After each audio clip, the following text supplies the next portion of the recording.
And as long as you're thinking equal to your environment, you keep creating the same life. To truly change is to think greater than your environment, to think greater than the circumstances in your life, to think greater than the conditions in your world. And every great person in history knew this. Whether it was Mahatma Gandhi, Martin Luther King, the Wright brothers, Joan of Arc.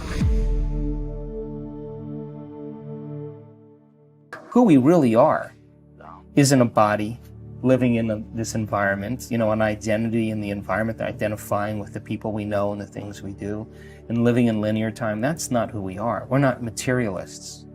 We are actually pure consciousness, living in a body or using a body to express ourselves. So if you think about it then most people spend the majority of their life using their senses to determine reality. They're materialists. And when we live in that state, really the hindbrain, the primitive brain, is actually in control. We're reacting to everything in our life. Now, the creative state is the antithesis. When you're in a true state of creation, this amazing thing happens. You forget about yourself. You become selfless. You become nobody. You become no thing. You become no time. And when you do that properly, where you begin to speculate a new possibility and you begin to invent a new way of being, or you begin to create something in your mind, the forebrain turns on, the crowning achievement of the human being, and it begins to lower the volume to time and space, so that the only thing that's real in that moment is a thought. And when that happens, the brain captures the thought as the experience, then upscales the hardware to install the neurological circuits and change the brain ahead of the actual event. And in that moment where we move from survival to creation, and we forget about our normal self, the hormonal centers turn off and the energy moves right up into the heart, and you begin to fall in love with the moment. You begin to get in the present, and you begin to forget about the future and the past, and you're in that present moment.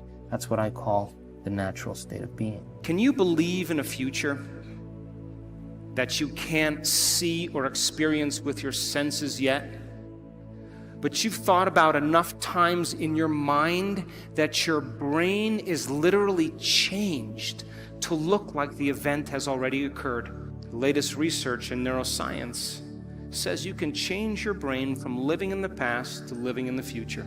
And can you fall in love with that vision to such a degree that you come out of your resting state and change guilt or suffering into inspiration and joy and gratitude?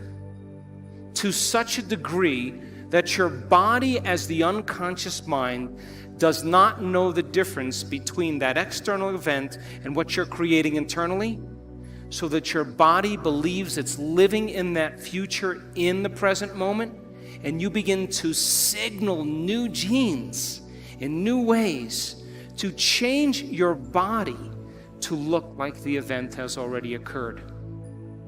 The latest research in epigenetics says you can change your body by thought alone. Now reason this with me. If there's physical evidence in your brain and body to look like the event has already occurred, your brain and body are no longer living in the past, they're living in the future. And you will walk right into your vision. Now, most people in this audience, all of you, have done something great in your life. You woke up one day, or you had a wild thought out of nowhere, and that thought was a possibility in the future. Something new you wanted to experience. And the moment you started thinking about this experience, the moment you started contemplating this potential reality, you turned on a part of your brain called the frontal lobe, the crowning achievement of the human being. It's 40% of your entire brain. It is the creative center, and it has connections to all other parts of the brain. And the moment you said, what would it be like to be a leader? What would it be like to be successful? What would it be like to have this vision come true? The moment you ask that open-ended question, you turned on this part of the brain. Because the rest of the brain is just a bunch of automatic programs. And now the frontal lobe, the creative center, wakes up, and it has connections to the entire brain. It's the CEO, it's the boss, it's the symphony leader of the brain. And the moment you get creative, the frontal lobe begins to select different networks of neurons that are stored in your brain from things you've learned or experienced. And as you begin to think a what-if question, it begins to select these different networks and begins to seamlessly piece them together and making your brain fire in new sequences and in new patterns and new combinations. And whenever you make your brain work differently, you're changing your mind. Because mind is the brain in action. Mind is the brain at work. And the moment those neurons fire in tandem, you get a picture in your mind, a hologram, a vision, an abstraction. And for those people who are passionate, that thought that they're thinking begins to create an elevated emotion. They become inspired. They feel enthusiastic, in theos, filled with God. They become passionate. They started to open their hearts. And all of a sudden, they're combining a clear intention with an elevated emotion. And it's the combination of a clear intention and an elevated emotion in our research over and over again that proves then the person now is changing fundamentally, changing biologically, changing internally. And their brain and body are moving from living in the past into living in the future. When you do that, when you had that moment, you came out of your resting state. And then you started to write down all the things you were going to do to get to that vision, all the choices you were going to make, all of the experiences or goals you wanted to achieve, and all of the emotions and the joy you would feel. And when you were doing that, you were setting your sights towards that destiny. And then you did something really brilliant. You wrote down the choices you weren't going to make. You became aware of the behaviors you weren't going to demonstrate. You began to review certain experiences you wanted to stay away from. And then you looked at the emotions that would bring you to a lower level. And you began to separate the old self from the new self. And when you begin to do that, and you're observing the old self, it means you're no longer the program. Now you're the consciousness observing the program. And that's when you begin to objectify your subjective self. Now reason this.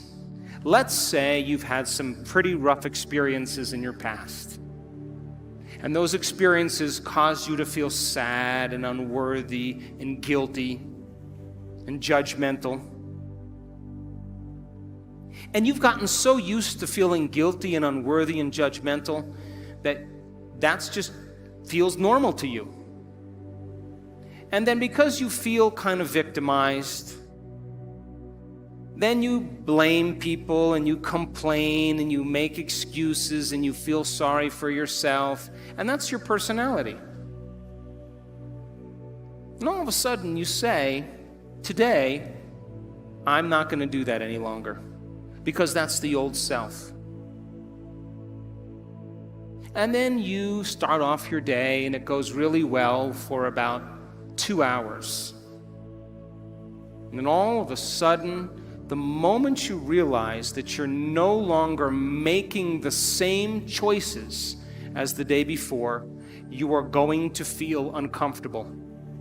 It's going to feel unfamiliar. It's going to be uncertain. There's going to be some unpredictability.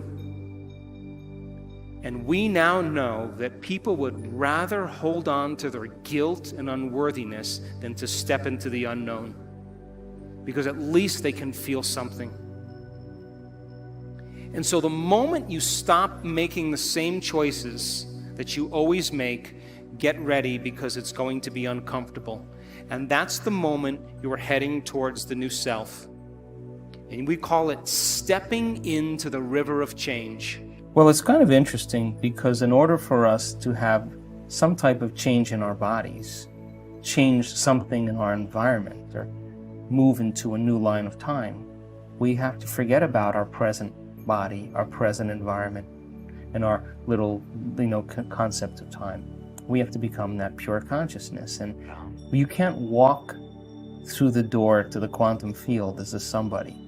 You have to walk through the door as a nobody. Now, consciousness is awareness, and awareness is noticing and paying attention. And that invisible field of intelligence, albeit spirit, the quantum field, the universal mind, whatever you want to call it, is both personal and universal.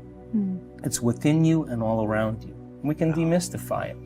It's that same intelligence that's keeping your heart beating right now. 8 liters of blood per minute.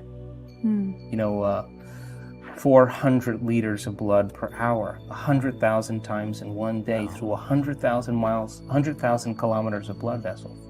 Nobody's paying attention that something's giving us life, that we make 10 million cells every second because we lose 10 million cells every second. That in one cell of your body, it goes through the order of 100,000 chemical reactions per second. Now multiply that by the 70 trillion or 100 trillion cells that make up your body.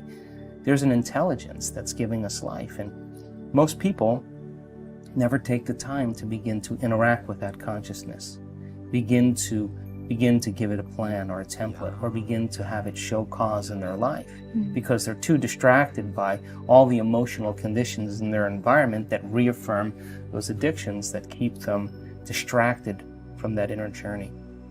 So if you don't have your vision clear in your mind by the end of this week, all of this information is philosophy. It's theory. It's intellectual data that's stored in your thinking brain.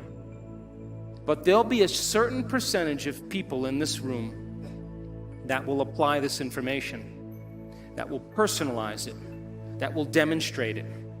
And those people who learn the information and store it in their brain and can repeat it, those people who start thinking about what they're going to do with it, as they begin to think about what they're going to do with it, they begin to install the neurological hardware in their brain, priming them to a new future. And when you take all of this information and you say, how am I going to apply it to my life?